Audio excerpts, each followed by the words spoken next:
एका मिक्सरच्या पॉटमध्ये थोडासा अद्रकचा तुकडा, भरपूर अशा मिरच्या, जिरं, साबुत धने, लसणाच्या कळ्या आणि सांबार टाकून याचं थोडंसं पाणी टाकून वाटण केलं. तर कशासाठी, तर आपल्याला धोप्याची वडी बनवायची आहे. धोप्याची वडी बनवण्यासाठी पानं लागणार. तर पानं घेतले स्वच्छ धुवून, नंतर त्याची मागची सीळ काढून त्याला बेलण्याने लाटून घेतलं, म्हणजे वडी बनवायला सोपं जाईल. आता एका वाट्यामध्ये बेसन, तांदळाचं पीठ, तीळ, ओवा, मीठ, धने पावडर, हळद, यामध्ये आपण तिखट पण टाकू शकतो, पण मिरच्या मी भरपूर घेतल्या आहे सो मी याच्यात नाही टाकणार.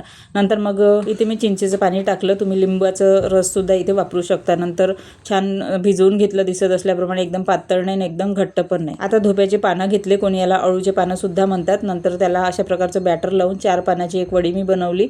तर मोठा व्हिडिओ चॅनलवर आहे, तिथे जाऊन तुम्ही बघा. आता याला 10-15 मिनटं वाफ दिली. नंतर याला वाफ दिल्यानंतर याला थोडंसं आहे ना थंड होऊ दिलं. थंड झाल्यानंतर त्याला कापून घेतले आणि त्याचं रस्सा भाजी बनवली. एवढी छान झाली ना. तर रस्सा भाजीसाठी तुम्ही खाली त्रिकोणी बटनवर क्लिक करून नक्की बघा. मस्त खा, स्वस्त राहा. बाय.